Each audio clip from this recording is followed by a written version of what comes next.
आयुर्वेदिक औषधि है।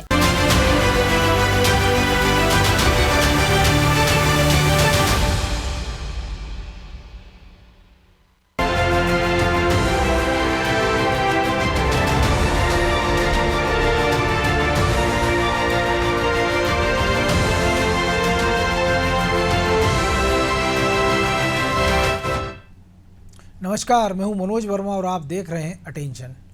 मध्य प्रदेश में इस साल होने वाले विधानसभा चुनाव से पहले जेएस के एक ऐलान ने कांग्रेस की नींद उड़ा दी है।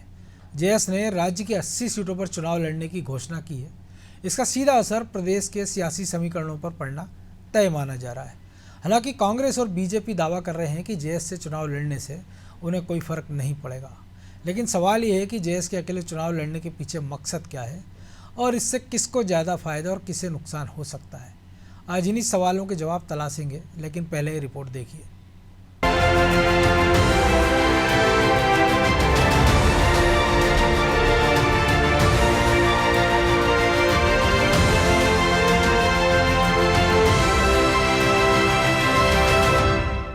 जेएस ने किया ऐलान 80 सीटों पर अकेले लड़ेगी चुनाव। जेएस के फैसले से कांग्रेस की बड़ी टेंशन। रोचक होगा मध्य प्रदेश का इलेक्शन। अब तक कांग्रेस को समर्थन देने वाले जेएस ने इस बार अपने दम पर चुनाव लड़ने का ऐलान कर दिया है। जेएस 80 सीटों पर अपना दम दिखाने की तैयारी में है। ये वो सीटें हैं जहां आदिवासी वोटर्स निर्णायक हैं। जेएस के अकेले चुनाव में लड़ने के ऐलान से कांग्रेस में बेचैनी है, क्योंकि 2018 में जेएस के समर्थन के चलते ही कांग्रेस को 15 साल बाद सूबे की सत्ता में काबिज होने का मौका मिला था। ऐसे में अब आदिवासी सीटों पर मुकाबला त्रिकोणीय होता दिख रहा है और इस मुकाबले में अगर वोट बढ़ता है तो निश्चित ही इसका नुकसान कांग्रेस को ज्यादा हो सकता है। वहीं जेएस के इस फैसले के बाद पीसीसी चीफ कमलनाथ ने आदिवासी नेताओं के साथ मुलाकात करने का मन बना लिया है। बात जेएस की हो रही है कि वे चुनावी मैदान में आना चाहते हैं। चुनावी मैदान में सभी राजनीतिक दलों का स्वागत है, लेकिन मध्य प्रदेश में जिस तरीके से आदिवासी वर्ग का समर्थन माननीय कमलनाथ जी को 2018 में मिला, उससे दुगना अभूतपूर्व जन समर्थन और कांग्रेस को फिर मिलने जा रहा है। क्योंकि मध्य प्रदेश में जिस तरीके से भारतीय जनता पार्टी ने आदिवासी वर्ग के साथ कुठाराघात किया है, 18 सालों में लगातार आज उनके हक अधिकार इस देश में कहीं छीने गए हैं, तो मध्य प्रदेश में छीने गए। आदिवासी वर्ग पूरी निष्ठा के साथ माननीय कांग्रेस के साथ है, माननीय कमलनाथ जी के साथ है। जाहिर है कि जेएस के इस फैसले से कांग्रेस को झटका जरूर लगा होगा, लेकिन बीजेपी इसे अलग नजरिए से देख रही है, क्योंकि 2018 के बाद से ही भाजपा तरह तरह के कार्यक्रम करके आदिवासियों को लुभाने में जुटी है। ऐसे में बीजेपी जेएस के फैसले के बहाने कांग्रेस को ही आड़े हाथों ले रही है। भाजपा का कहना तो ये भी है कि आदिवासी इस बार बीजेपी का साथ देने जा रहे हैं। पिछली बार जेएस ने कांग्रेस का साथ दिया था और जो उनके साथ धोखा किया था, इसलिए उन्होंने निर्णय लिया है, क्योंकि आदिवासी वर्ग के साथ 15 महीने में कुछ नहीं किया, धोखा ही दिया। और शिवराज सरकार लगातार आदिवासी वर्ग के लिए काम कर रही। और जिस प्रकार से नेता प्रतिपक्ष गोविंद सिंह का भी बयान रानी कमलापति को लेकर विवादास्पद आया था कि कहां से ढूंढ के ले आते हैं, रानी कमलापति का नाम किससे नहीं सुना, ये सब सारे मामले शायद इसी कारण लगता है जेएस ने कांग्रेस का साथ छोड़ा है। मध्य प्रदेश की सियासत में आदिवासी वोट बैंक की खासी अहमियत है। आदिवासी वोट बैंक को सत्ता की चाबी माना जाता है। जिस भी दल को इस वर्ग का समर्थन मिलता है, उसे सत्ता मिल जाती है। इसकी वजह भी है, प्रदेश की 47 विधानसभा सीटें अनुसूचित जनजाति वर्ग के लिए आरक्षित हैं। वही कुल 84 सीटें ऐसी हैं जिन पर आदिवासी निर्णायक स्थिति में है। ऐसे में जेएस की कोशिश ज्यादा से ज्यादा सीटें जीतकर खुद को एक मजबूत स्थिति में लाने की है, ताकि चुनाव के बाद वो इसका सियासी लाभ ले सके। ब्यूरो रिपोर्ट, अनादि टीवी।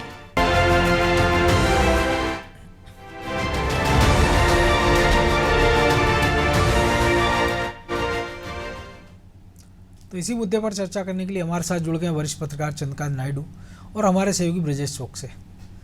वो स्वागत है नायडू जी आपका। आवाज़ आ रही है आपको सर? जी आ रही है, मेरी आवाज़ आ रही है? जी बिल्कुल सर। अब चूंकि चुनाव में ज़्यादा वक्त बचा नहीं है, अब तो महीनों की जगह दिनों में गिनती अगर कहें तो शुरू हो गई है। और ऐसे में चूंकि 47 सीटें आरक्षित और 85 सीटों पर आदिवासियों का प्रभाव है, ऐसे में अगर जेएस 80 सीटों पर चुनाव लड़ने का ऐलान करती है, तो क्या आपको लग रहा है कि वो कुछ रणनीतिक रूप से कुछ फ़ायदे में रहेगी, या कुछ ऐसी पोजीशन उसको इस चुनाव में मिल सकती है कि दोनों दलों को मजबूर होना पड़े उसका समर्थन लेने के लिए? देखिए, अभी जो स्थिति बनी है, मतलब इससे पहले मैंने पता किया था, अलावा जी से ही खुद पता करने की कोशिश की थी, तो ये पता चला कि वो फैसला आज का नहीं है, ये फैसला बहुत अक्टूबर में ही हो चुका था कि वो अलग से अपना चुनाव लड़ेंगे, कांग्रेस के साथ में नहीं रहेंगे। हालांकि एक बात जरूर थी कि उस वक्त में डॉक्टर आनंद राय जो हैं, वो उन्होंने ये जरूर कहा था कि वो कांग्रेस, क्योंकि कांग्रेस के साथ में उनका अलायंस इसलिए ठीक रह सकता है कि वो भी वही सब कुछ कह रहे हैं जो कांग्रेस कहती आ रही है। हो सकता है जो सिद्धि वाला वाकया हुआ हो, उसके बाद में कुछ लोगों को ऐसा लगा हो कि भाई आदिवासी वोटों का जो है वो बिखराव रोका जाए, या उसका ज़्यादा फायदा किसको हो सकता है, इसको असेस नए सिरे से किया जाए, तो वो देखने की बात है। लेकिन अभी तक जो मुझे पता चला है वो ये था कि ये फैसला पुराना ही है, आज का नहीं है ये। नहीं, बीच बीच में आया था कि शायद कि फिर अलग से लड़ेंगे, फिर ये हुआ था कि पहले उन्होंने अलावा को बाहर कर दिया था, फिर ये कहा था कि वो वापस हमारे अलायंस में है, हमारे साथ ही चुनाव लड़ेंगे, ऐसी तमाम सारी चीज़ें चल रही थी उस समय भी। नहीं, आज ही मैंने पता करने की कोशिश की तो अलावा जी का ये कहना है कि वो फैसला पुराना ही है, नया फैसला नहीं है कोई। और ये बात अपनी जगह अलग है कि हो सकता है दूसरा कोई अगर ग्रुप हो जो ये कहता हो कि नहीं नहीं भाई अकेले जाना है, तो अकेले जाने वाली बात पहले से भी है। हाँ, ये बात जरूर है कि अब जो बिखराव या जो भी फर्क पड़ा है वो इस बात से पड़ा है कि जो सिद्धि वाला वाकया हुआ है उसके बाद में आदिवासियों में जो हलचल मची हुई है, या उसको जो उसका जो फायदा उठाने की बात है, वो कौन ले सकता है सबसे ज्यादा। प्रदेश की वैसे ही 47 विधानसभा सीटें ऐसी हैं जहाँ पे आदिवासियों का काफी जोर है, तो बहुत ही स्वाभाविक है। और पिछली बार जब 18 में इलेक्शन हुए थे, आदिवासियों ने काफी हद तक कांग्रेस को सपोर्ट किया था। बिल्कुल। तो नए से अभी जो कुछ हो रहा है उसको लेके सवाल अभी सिर्फ यही उठता है कि क्या वाकई में आज का फैसला है या पहले का फैसला है। जी, तो ब्रजेश जी, ये भी एक दिक्कत है क्योंकि हम देख रहे हैं कि 85 के लगभग समूह पाए जाते हैं मध्य प्रदेश में आदिवासियों के, और जो नायडू जी भी कह रहे हैं कि दशमत रावत वाले जिस कांड की बात हो रही है, लेकिन कांग्रेस ने भी हमने देखा है कि हर बार, चाहे वो नेमावर का सामूहिक हत्याकांड हो या ये जो सीधी वाला कांड हो, इसके पहले जो एक आदिवासी को गाड़ी से घसीट कर बांधने के बाद उसकी जो हत्या हुई, उसके बाद अलग अलग जांच कमेटियां बना दी जाती है, लेकिन उसके बाद क्या उसकी रिपोर्ट आई है उस पर कोई चर्चा नहीं होती। हमने देखा सीधी के बाद अभी सीधे पटवारी कांड पे कांग्रेस चली गई है, सीधी कांड पीछे कहीं छूट गया नज़र आ रहा है। नेमावर में भी हमने ये देखा था, ऐसे तमाम सारे मुद्दे हम देख रहे हैं। तो एक तरफ तो वो प्रयास भी कर रहे हैं कि वो प्रियंका गांधी को जबलपुर में बुलाते हैं, अब वो ग्वालियर में बुला रहे हैं, आदिवासियों के मुद्दे राहुल गांधी उठाते हैं लेकिन ट्वीट के माध्यम से, लेकिन ज़मीन पे ऐसा कोई वो ठोस दिखते नहीं आ जाए करते हुए कि आदिवासियों के लिए वो क्या करने वाले हैं जिससे आदिवासी उनके साथ जाए। ऐसे में जयस, जिसका पिछली बार उनको पूरा समर्थन मिला था और मालवा निवाड़ में कांग्रेस को बम्पर जीत मिली थी, और यही कारण है कि 15 साल पुरानी बीजेपी सरकार को अपनी सत्ता गंवानी पड़ी थी। तो क्या आज की जो परिस्थितियां हैं वो कांग्रेस के लिए कितनी खतरनाक साबित हो सकती है अगर जयस भले पुराना ही निर्णय सही अलग लड़ती है? तो देखिए, मध्य प्रदेश में 84 सीटें ऐसी हैं जहां आदिवासी वर्ग प्रभावशाली है, जिसमें 47 सीटें तो आदिवासी क्षेत्रों के लिए आरक्षित हैं। बिल्कुल। अब जैस कितना असर डालेगी, देखिए आज की तारीख में हम बात करें तो सीधी का जो पेशाब कांड है वो कहीं ना कहीं कांग्रेस को प्लस में करता दिखता है, या जैस उसका फायदा उठा सकती है, दोनों में से कोई उठा सकता है। वो इस पर निर्भर करेगा कि आदिवासी वर्ग किस तरफ जाता है, वो अपने वर्ग की एक पार्टी की तरफ जाता है, या जो पिछली बार जो नायडू साहब कह रहे थे कि 2018 में उसका झुकाव कांग्रेस की तरफ हुआ था, कि वो कांग्रेस की तरफ ही उसका झुकाव रहता है। क्योंकि दोनों की तर्कस में, सियासी तर्कस में क्या क्या तीर है। यदि हम इस मामले में देखें मनोज जी, तो बीजेपी का पलड़ा भारी दिखता है, उसके तर्कस में बहुत सारे गौरव यात्रा से लेकर जो आदिवासियों को सम्मान दिलाने से लेकर जो योजनाएं लागू की गई हैं उसको पास बताने को बहुत कुछ है कि हमने क्या किया आदिवासियों के लिए। यदि हम कांग्रेस की बात करें तो कांग्रेस पुराने जो काम किए हैं वो गिनाती है। 2003 से पहले के 15 माह में मुझे नहीं लगता है कि एक आदिवासी अवकाश के अलावा उसके पास ज़्यादा कुछ है बताने के लिए कि आदिवासियों के लिए क्या किया। कर सकते थे ये कह रहे हैं, लेकिन यदि उनके पास कुछ है बताने के लिए तो यह है कि आदिवासियों पर अत्याचार हो रहे हैं, आदिवासियों के साथ मध्य प्रदेश में किस तरह का व्यवहार हो रहा है, नंबर 1 अपराध में क्यों हो गए हैं। तो ये चीज़ें कितने मायने रखती हैं चुनाव में, ये इसके लिए देखा जाएगा कि आज की परिस्थिति में देखें तो ये प्लस दिख रही है कांग्रेस। लेकिन ये धीरे धीरे जैसे जैसे चुनाव के नज़दीक हम पहुंचेंगे तो हमने देखा है कि जैसे मंदसौर में गोलीकांड होता है, मनोज जी, गोलीकांड होता है, इसके बाद वो चुनाव में मुद्दा बनता है, लेकिन मंदसौर में वो असर कारक नहीं रहता है। बिल्कुल। तो यदि ये कांड के धीरे धीरे, जैसे हम दसमत की भी बात करें तो वो खुद ही कह रहा है कि वो हमारे गांव के पंडित हैं, उन्हें माफ़ कर दिया जाना चाहिए, क्योंकि वो भी उस समय नशे में रहता है और दोनों में क्या हुआ उसको भी नहीं पता। वो तो वीडियो देख के खुद अचंभित हो जाता है कि ये मैं खुद हूँ, और इस कारण उस पर सवाल भी उठते हैं कि वीडियो में उसने खंडन कर दिया, हालांकि वही है, लेकिन जब वो खुद उसकी मनस्थिति ऐसी नहीं थी उस समय कि वो उसके साथ क्या हो रहा है उसको पता चले। बिल्कुल। तो आप देखिए कि उसको कितने गंभीरता से लेते हैं लोग, आदिवासी वर्ग, या उसके साथ अपमान के रूप में लेते हैं, तो वो किसके पाले में जाते हैं? क्या इससे पूरी बीजेपी से खफा होते हैं? हम देखते हैं कि इसका एक तरह से, जिस तरह से ब्राह्मण समाज ने सीधी में विरोध किया, रीवा में विरोध किया कांग्रेस का, तो क्या कांग्रेस के खिलाफ एक वर्ग और खड़ा हो रहा है और आदिवासी वर्ग उसके पास जा रहा है, या वो सरकार की जो योजनाएं हैं, बीजेपी के जो काम हैं, उनकी बदौलत उसके पास ही ठिठक कर रह जाता है? और यदि जैसे ऐसे में आती है तो क्या वो अपने समाज के लोगों पर भरोसा करेगा? यदि वो भरोसा करता है तो किसको नुकसान होगा? तो यहाँ भी हम देखते हैं कि कांग्रेस को नुकसान होगा, क्योंकि कांग्रेस को 2018 में आदिवासियों का समर्थन मिला था। पूरा समर्थन नहीं मिला, पूरा समर्थन मिलता तो जिस तरह से परिणाम आते थे वैसे आते, लेकिन जो उसका वोट बैंक था, एक तरफ उसने फिर विश्वास करा कांग्रेस पर, तो कांग्रेस सत्ता में आ गई थी। तो क्या वो भरोसा बरकरार रहेगा? मुझे लगता है कि यहाँ जैसे यदि 84 सीटों पर लड़ती है, 80 से 84 सीटों पर लड़ने की जो बात कर रही है, 47 तो आरक्षित हैं, तो वो लड़ेगी तो क्या उसकी संगठनात्मक क्षमता इतनी है कि वो चुनाव मैदान में उतर जाए? क्योंकि जिस संगठन का अभी इतने चेहरे हैं उसके पास, या उसके पास आर्थिक रूप से वो इतनी सक्षम हो गई है, या कोई बैक से उसे सपोर्ट कर रहा है, ये बहुत सारी चीजें हैं जो चाहता है कि वो खड़े होकर वोट कटवाएं। तो ये बहुत कुछ इस बात पर निर्भर करेंगे कि किसको नुकसान पहुंचा रहे हैं। यदि जैस मैदान में उतरती है, उसको कोई सपोर्ट करता है, तो आप देखिए वोटों का विभाजन होगा। यदि जो वोट 2 पार्टियों में मिलने वाले थे, कांग्रेस और बीजेपी को, वो वोट 3 पार्टियों में मिलेंगे। खासकर हम बाकी के दलों को छोड़ भी दिया जाए, हम उनकी बात भी न करें, चाहे आम आदमी पार्टी हो, चाहे AIMIM हो। यदि जैस, कांग्रेस और बीजेपी में यदि वोटों का बंटवारा होता है तो किसे फायदा होगा? पिछली बार जैस ने कांग्रेस के साथ मिलकर चुनाव लड़ा था, कांग्रेस को समर्थन दिया था, तो उसका फायदा कांग्रेस ले गई थी। अब वो अलग चुनाव लड़ती है तो वो कांग्रेस का वोट काटेगी, हो सकता है उसमें से कुछ हिस्सा बीजेपी का ही वोट काटे, लेकिन त्रिकोणीय मुकाबले में मुझे लगता है कि पलड़ा बीजेपी का भारी हो सकता है, क्योंकि उसकी योजनाएं ऐसी हैं, उसके काम वैसे हैं। और तब तक ये जो कांड हुए हैं, पेशाब कांड हो चाहे नेमावर का कांड हो, मुझे लगता है कि ये उतने असरकारक नहीं बचेंगे जैसे जैसे चुनाव नजदीक आएंगे, क्योंकि बहुत समय बीत चुका होगा। और जो जातियों में बटे हुए हैं, जिस तरह से रोटी बेटी का संबंध नहीं है, आदिवासी भी कोई एकजुट नहीं है कि वो आदिवासी के नाम पर किसी एक दल का समर्थन कर देंगे। आप देखिए, कौल खड़ा होगा तो कौल समाज के साथ चली जाएगी, भील खड़ा होगा तो भील समाज उसके साथ चली जाएगी। तो जातियों में भी एक तरह से विभाजन है, तो वो विभाजन भी मुझे लगता है कि यदि जैस भील को टिकट देती है और बीजेपी कौल को टिकट देती है, इसी तरह अन्य समाज को कांग्रेस टिकट देती है, इस आधार पर किसके कितने वोट बैंक हैं, तो ये वोटों का भी विभाजन हो जाएगा। तो इस वजह से ये कहना मुश्किल होगा इस बार कि यदि आदिवासी क्षेत्रों में कौन बाजी मार ले जाता। हालांकि हालातों, योजनाओं की हम बात करें और काम की बात करें तो कहीं ना कहीं, चाहे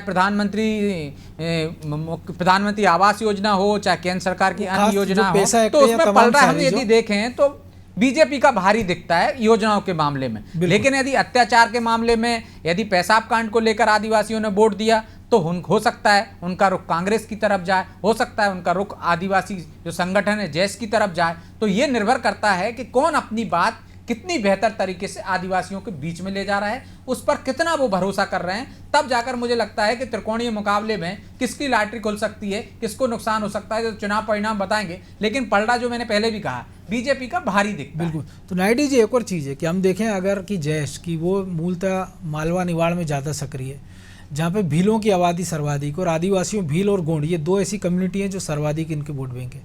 लेकिन जो गोंड इलाके हैं, जहाँ पे अगर जैश को चुनाव लड़ना होगा तो उसको उन क्षेत्रों में अपना जनाधार अभी बनाना होगा, और ज़्यादा वक्त नहीं है। फिर उन क्षेत्रों में अपने लिए कैंडिडेट तलाशना होंगे, खासतौर से महाकौशल की हम बात करें, मंडला, बालाघाट, डिंडोरी, इस वाले बेल्ट में। अगर आदिवासी और उनको चाहिए होंगे तो जो शहरिया बहुल इलाके हैं, शिवपुरी, ग्वालियर, चंबल का जो इलाका है, या कोल की हम बात करें जो विंध्य के इलाके में है, फिर बेगा हैं, भारिया हैं, ऐसे तमाम सारे कम्युनिटी हैं। तो पहली टेंशन तो उनकी यही होगी कि इन क्षेत्रों में उम्मीदवार तलाशना, क्योंकि अभी तक जो उनका प्रभाव रहा वो अपने मालवा निवाड़ से आगे वो बढ़े नहीं है। इक्का दुक्का प्रयास भी किया लेकिन सफलता नहीं मिली। तो ऐसे में एक बड़ी चुनौती तो सबसे पहले यही होगी कि जो अपने साथ जो उनके साथ भील हैं उस क्षेत्र में मालवा निमाड़ में, उनको अपने साथ सहेज के रखें, क्योंकि अभी जो अमृत राय, जो आनंद राय का आपने जिक्र किया था, वो बीआरएस में चले गए, भारत राष्ट्रवादी समिति में, तो वो भी अपने चुनाव मैदान में उम्मीदवार उतारने का प्रयास करेंगे, तो उनका वोट बैंक भी वही है जो जयेश का है। नहीं, देखिए एक बात है, ये तो पहले से तय है कि जयेश जो है वो तमाम आदिवासियों का रिप्रेजेंटेशन नहीं करता, वो उनका सब लोग नहीं है उसके साथ में। दूसरा, जैसे अभी ब्रिजेश जी ने भी कही बात कि ना वो आर्थिक रूप से इतने आयोजित हैं और ना ही प्रबंधन के दृष्टि से देखा जाए तो इतने आयोजित हैं कि एक पूरी पार्टी जो है वो इलेक्शन अपने आप के बूते पे लड़ पाए। दूसरी चीज़ ये है कि जो सिद्धि वाला मामला हुआ है उसकी सबसे बड़ी खराबी ये है कि उसके बाद में जो कुछ हुआ, जो मुख्यमंत्री ने किया, उसमें उस आरोपी के अलावा सबको टैक्स देना पड़ा। वो भाई हमारे आपके टैक्स से उसका पैसा दिया गया उसको, और वो आरोप जो है वो पूरी तरह से बिल्कुल अभी तक कुछ भी नहीं बिगड़ा है उसका। सिर्फ ये कहा जा रहा है कि उसका मकान टूटा, जो खुद उसका अपना था कि नहीं ये भी देखने वाली बात है। असली बात यह है कि इसका प्रभाव जो है वो उसकी कितना कैसा प्रचार होता है इस पर भी निर्भर करेगा। कांग्रेस के पास में मौका है और कांग्रेस ने उसका पूरा फायदा उठाने की कोशिश भी की है। जयेश मैं नहीं समझता हूँ कि इस मामले में अभी आया है आगे, उसने कुछ भी नहीं किया है। बिल्कुल। दूसरी चीज ये भी है कि कांग्रेस का कुल मिला के जनाधार जो भी है अभी तक जो बना है उसको देखते हुए ये वो इस स्थिति में ज्यादा बेहतर नजर आती है मुझे कि इस पूरे वाकये का फायदा उठाए।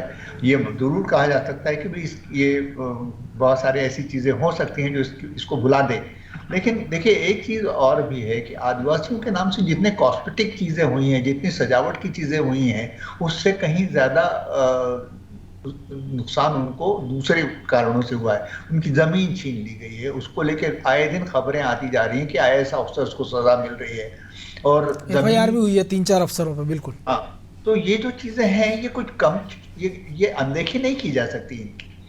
तो ये मानना जरूर जा सकता है कि आदिवासियों का वोट जो है वो जैसा बिखरा है वैसा ही बिखरा रह सकता है, लेकिन अभी अगर ये देखा जाए और ये बात भी संभव है कि भाई बीजेपी अगर चाहे तो वो आदिवासियों को खुद पैसा देके इलेक्शन लड़वा दे, ये असंभव नहीं है। बिल्कुल, हमने पहले देखा दिग्विजय सिंह के शासनकाल में गोंडवाना गणतंत्र पार्टी का उदय इसी प्रकार से हुआ था।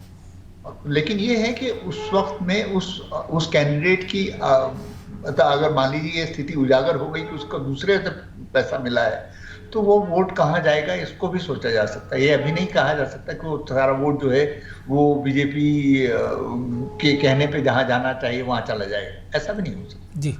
लेकिन तो जो ये चीजें हैं कि मतलब इसके बहुत सारे पहलू हैं। लेकिन नायडू साहब ये तो हमने भी देखा है कि स्थानीय स्तर पर भी जो विधायक के उम्मीदवार रहते हैं, जो दावेदार रहते हैं, जो मैदान में उतर जाते हैं प्रत्याशी, वो भी अपने स्तर पर इस तरह की सेटिंग कर लेते हैं कि एक उम्मीदवार को खड़ा कर देते हैं, उसी समाज से खड़ा कर देते हैं, कई बार उनके नाम राशि लोगों को खड़ा कर दिया जाता है, खड़ा कर देते हैं, तो उसका फायदा तो मिलता ही है कहीं ना कहीं उनको। इसी सिलसिले में एक बात जो अभी हुई है जिसको अनदेखा किया जा रहा है, वो एक कोल समाज के व्यक्ति हैं जो बीजेपी में काफी महत्वपूर्ण रहे हैं। उन्होंने पार्टी छोड़ी है और वो पार्टी छोड़ते समय उन्होंने ये जो पत्र लिखा है प्रधानमंत्री को और अन्य लोगों को, जिसमें उन्होंने साफ साफ कहा है कि भाई जिन लोगों से मैं उम्मीद करता था कि इसको लेकर वो कुछ करेंगे उन्होंने कुछ किया नहीं है और मैं बहुत निराश होकर पार्टी छोड़ रहा हूँ। वो लेटर अगर वाकई में आप सर्कुलेशन में आता तो उसका असर अलग होता। वो सोशल मीडिया पे अभी आया नहीं है, लेकिन वो पत्र जो है काफी महत्वपूर्ण है और से आदिवासी अकेले कोल समाज की बात नहीं, उन्होंने पूरे आदिवासी समाज की बात की है उसमें, और उसका अभी फायदा अभी हो सकता है उसके बारे में जिक्र ना हो रहा हो, लेकिन वो जब पार्टी छोड़ चुके होंगे तब क्योंकि उनका इस्तीफा स्वीकार नहीं हुआ है अभी तक, अगर स्वीकार हो जाता है तो उसके बाद में उसका क्या असर होगा ये भी देखना है। बिल्कुल। तो एक और चीज़ है ब्रजेश जी, हमने देखा था कि आदिवासियों को एक मंच पे लाने के लिए, रोटी बेटी के संबंध के लिए कांग्रेस ने एक बड़ी पहल की थी। रविंद्र भवन में एक बड़ा आयोजन किया था, कुछ रिटायर्ड IASओं को इसकी जिम्मेदारी सौंपी गई थी कि इनके बीच तालमेल बनाए, लेकिन वो कागज़ से धरातल पर योजना भी नहीं उतरी। तो अब भी वक्त है कि कांग्रेस अगर उस प्लान पर काम कर लेती तो शायद उसके लिए बेहतर अवसर हो सकते हैं इस चुनाव में। देखिए मनोज जी, अब वो समय नहीं है कि आप उनको एक मंच पर एक साथ आदिवासियों के रूप में ला सकें। अब वो मुझे लगता है उसमें बहुत देरी हो गई है। जो नायडू साहब कह रहे थे कि आप चाहें तो इस मुद्दे का फ़ायदा उठा सकते हैं कि जो दसमत के साथ हुआ है उस मुद्दे को कितना कांग्रेस तूल दे पाती है, बिल्कुल, कितना ज़मीन तक ले जा पाती है। वो डर जाती है कि उसको ये कहीं डर लगता है कि बिंद में जो उसका हश्र हुआ था पिछली बार 2018 के चुनाव में, कहीं वहाँ पे भी आदिवासी बनाम ब्राह्मण ना हो जाए, तो इसका कहीं नुकसान ना हो जाए, क्योंकि उस बेल्ट में आदिवासियों से उसको फ़ायदा नहीं है। उसको फ़ायदा है दूसरे क्षेत्र में, मालवा निवाड़ में फ़ायदा होगा, इस मुद्दे को उठाएगी। लेकिन यदि वो बिंद में उठाती है तो कहीं बिंद में जो पुराने हालात थे वैसे ही ना बरकरार हो जाएं, ये भी उसके लिए दिक्कत वाली बात होगी, क्योंकि जितना तूल देगी, जिस तरह से प्रतिक्रिया आ रही है, क्योंकि बिंद में आप देखिए कि दूसरी तरह की राजनीति होती है। ब्राह्मण और ठाकुर का वर्चस्व है। यदि वहाँ आपसे ब्राह्मण नाराज होते हैं तो वहाँ भी आप जाति के आधार पर एकजुटता है ब्राह्मणों में, उसी तरह से ठाकुरों में वहाँ एकजुटता है, तो उसके भी दुष्परिणाम, एक बड़ा फैक्टर है, गुर्मी भी एक बड़ा फैक्टर है। तो आप क्या इस मूल पर के आदिवासियों को साधने के जतन में इस मामले को तूल कितना देते हैं? क्योंकि वो मामला उतना तूल देने के बाद शांत कर दिया गया, क्योंकि जिस तरह से कांग्रेस को जाना चाहिए था आदिवासी बेल्टों में लेकर उसको, वैसी गई नहीं है मनोज जी। सिर्फ हमने देखा सदन में हंगामा किया उन्होंने, जो जब घटना हुई थी इसके बाद ट्विटर पे प्रतिक्रिया, जो आदिवासी नेता, लेकिन एक बड़ा मुद्दा था, उन्होंने भी भोपाल में प्रेस कॉन्फ्रेंस की बजाय वहां जाते, बड़ा मुद्दा था। कम से कम आदिवासी क्षेत्रों में उसको लेकर आंदोलन होना चाहिए थे, उसके लिए बाकायदा लगातार इस तरह से गुस्सा जो है एक भड़काने का काम करना चाहिए था उस वर्ग में, ताकि उसका फायदा मिल सके सरकार के खिलाफ। यदि आप नाराजगी को भुना नहीं सकते हैं तो आपको फायदा नहीं मिलेगा, क्योंकि सरकार दूसरी तरफ जतन कर रही है ना कि नाराजगी दूर करने की, उसके प्रयास कर रही है। जिस तरह से प्रयास किए जा रहे हैं, मुझे लगता है कि वो कई बार ऐसा होता है कि जब जो नाराज वर्ग होता है उसको संतुष्टि मिल जाती है कि एक व्यक्ति ने जो काम किया है, कारनामा किया है, करतूत की है, उसको सजा मिल गई है, जेल में है, उसका मकान ढहा दिया गया है, और इससे ज़्यादा सरकार क्या कर सकती थी? तो हो सकता है कि एक सहानुभूति भी आ जाए, जिस तरह से उस परिवार ने भी, मैंने कहा था पहले भी कि उन्होंने माफ़ कर दिया है, तो आप उसको किस स्तर पर ले जा रहे हैं और कैसे ले जा रहे हैं, ये मायने रखता है। कांग्रेस किस स्तर पर ले जा रही, कैसे ले जा रही। सिर्फ आप ट्विटर पर, खासकर आदिवासियों का मुद्दा आपको ट्विटर पर उठाने से कुछ नहीं होगा, भोपाल में बैठ के प्रेस कॉन्फ्रेंस करने से कुछ नहीं होगा। उस वर्ग के लोगों को आप ना अप्रोच है बहरहाल, लेकिन अब समय की कमी है, इसलिए चर्चा को ही विराम देना होगा। बहुत धन्यवाद नायडू जी। तो निश्चित तौर पर एक बड़ा सियासी पैतरा है जेएस का, लेकिन सवाल यही है कि वो कितनी ताकत से लड़ती है, क्या उसके पास वो संगठन क्षमता है, क्या उसके पास वो संसाधन है कि वो पूरी की पूरी इन सीटों पर मजबूती से चुनाव लड़ सके और बीजेपी और कांग्रेस के मुकाबले वो ऐसी नंबर उसको हासिल कर सके, इतने विधायक वो जिता सके कि क्या वो किंग मेकर की भूमिका में आ जाए या क्या वो गेम चेंजर बन सकती है। ये तब पता चलेगा जब चुनावी छुकवाट शुरू होगी और जेएस अपने कितने उम्मीदवार मैदान में उतारती है। फिलहाल अटेंशन में इतना ही, मुझे दीजिए इजाज़त और आप देखते रहिए अनादि टीवी। नमस्कार।